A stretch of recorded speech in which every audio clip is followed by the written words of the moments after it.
throughout time, the abuses by members that claim to be of the church are rampant. What like role has faith played for you, and how did you transition from somebody who's like sciencey, you got this chemistry degree, to believing? Like, what was that proof for you to really believe in faith, and who is God to you? Those are great questions. They're big ones, but let me see what I can do to take a swing at them. So first off, I love that you brought up quantum mechanics. There's very few people in the world who really actually understand quantum mechanics. And the reason why is it just is mind-blowingly crazy.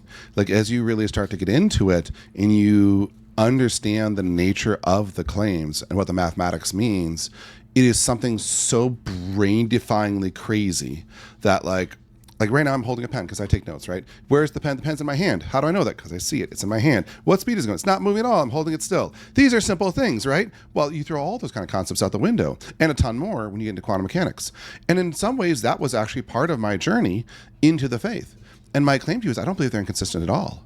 And as a human being, we all have yearnings of the heart. What is love? Design a scientific experiment to find and measure love. And yet we watch people kill themselves every day over it. It has to be something. Like there's a reality to it. There's truth to it. And yet science can speak nothing of it. I mean, science makes vague suggestions. And if you look at, I'm going to go super nerdy for just a second, if that's okay. But I think maybe talking to someone who's in the quantum science, you look at the different overlap patterns on different wave configurations within various states of matter, right? Let's just stick with a single electron. And the electron could collapse in a number of different configuration patterns, basically seemingly on random chance. And to me, it's equally as plausible that's not random at all, but a function of consciousness. And the consciousness exerts a force upon the world. We know that to be true. There's definable proof that our consciousness, what we intend as human beings, creates physical manifestations in the world. This can be measured scientifically. And who is to say that one of the major mechanisms of interactions may or may not be probability collapse? And you take all the different probabilities of a hyper-complex state of a brain, and now consciousness may play a role in there. And I say, okay, cool. So there's something there. Maybe. Who knows, right? That's the beauty of the mystery. And as the deeper you go, the more you're like, what a genius potential. In a world where you hold a pen, the pen's stationary, you drop it, it falls to the ground.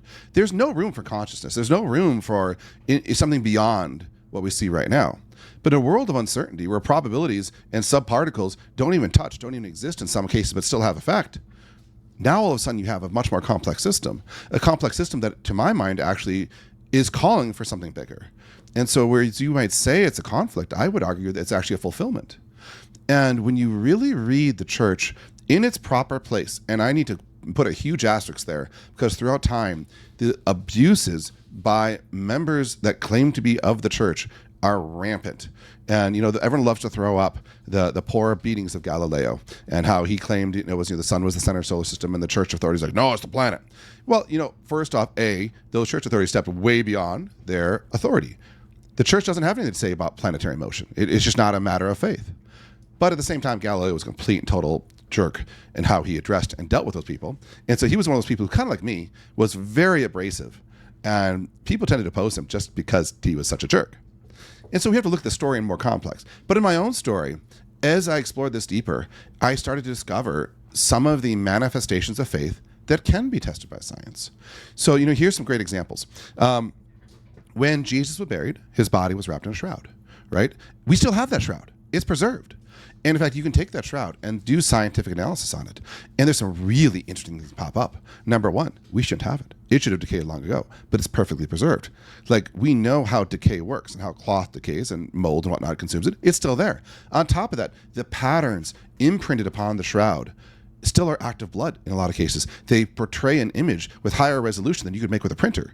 Like, there's these components to it. Or another great example, much closer to home here in our shores, is the Our Lady of Guadalupe. And that veil, it was a simple peasant's gown, right? And it's made of corn husk fibers. Average lifetime is 5 years. This was hundreds of years ago. We still have it. And we do not today possess the technology to create an image with the clarity, resolution, and ink types that whatever is used to create this image of the Blessed Virgin Mary. And you start diving into these, and you're like, whoa, There's something here, something that steps out of pure Newtonian physics, that steps into the world of mystery. And I actually am going to claim to you the world of quantum mechanics is a world of mystery. It's a world of potential. In fact, that's the primary word used in some of the equations is potential. Now we call it potential energy, fair enough. But the potential exposed is so much more than just a mere wave function. It's an overlapping probability of systems that seem to be affected by consciousness. And you tell me what else you want to call that, but I don't, all of a sudden, this sharp dichotomy between faith and science kind of goes away. Is this making sense, or am I going too nerdy? Oh man, it seems like you should have gotten like a theology degree or something. Well, But self-taught. yeah. No, I mean I understand. It's like I always tell people faith is kind of like the technology that we don't see today. Right. It's like, okay, you don't see God, you don't believe in God, but you also don't see radio waves, you don't see Wi-Fi, you don't see, like, you don't physically see all of these things, but you believe in it, right? And to me, as somebody that was born and raised Christian, but ultimately like don't claim any like labels on religion anymore, I do believe in God, whatever you want to call it, as some sort of just higher energy, higher being, maybe. I don't think it's a white man in the sky with with a robe and long hair and a beard or whatever.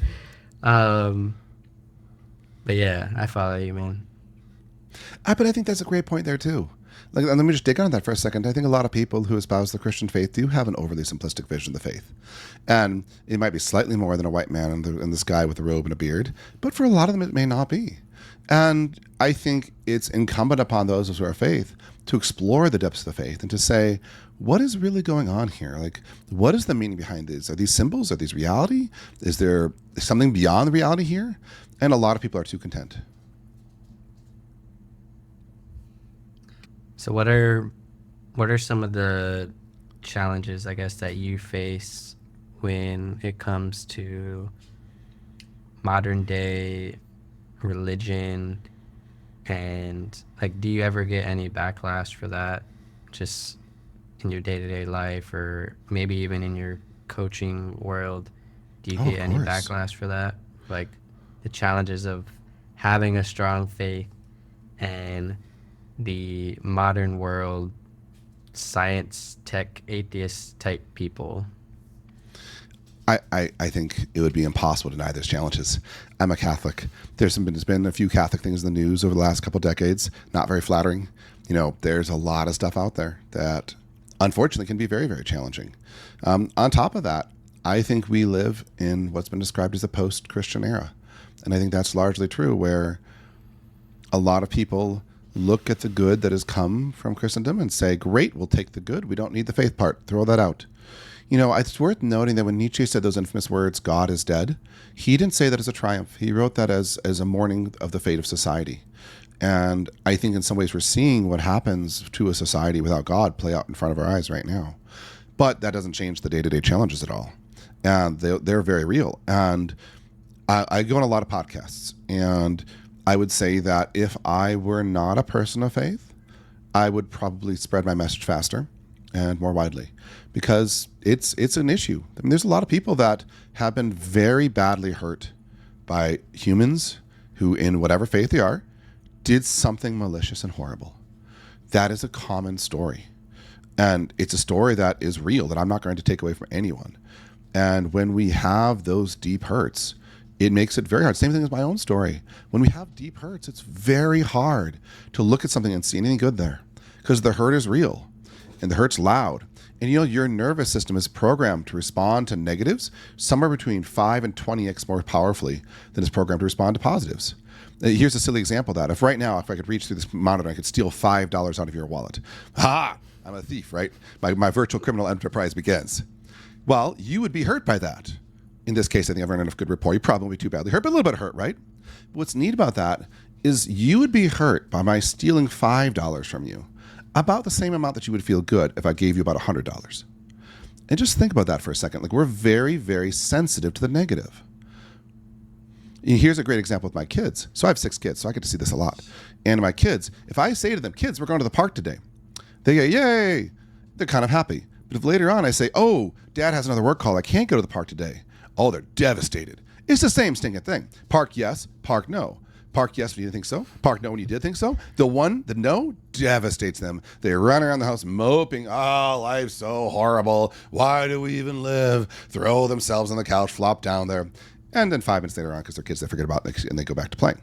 But this is the nature of the human being. And so when I go out there and I say, yeah, I'm a Christian and I believe that Jesus Christ was real God and real man, there's a lot of backlash to that. And I think the proper response on my part, not that I've been perfect at it, but the proper response is one of tenderness and understanding. To understand, as John Maxwell, one of my mentors, said, hurting people hurt people. And that's been true in my life. That's true in everyone's life. And so when I see someone who's angry and has a chip on their shoulder the size of a mountain, I pause and I say, I get that. That's been me before. And I've hurt a lot of people in that state. And I hurt a lot of people unfairly. And I think the right amount is tenderness to say, yeah, you've been hurt by someone in the church. You've been hurt by someone who claims something to do with the faith. I get it, man. I get it.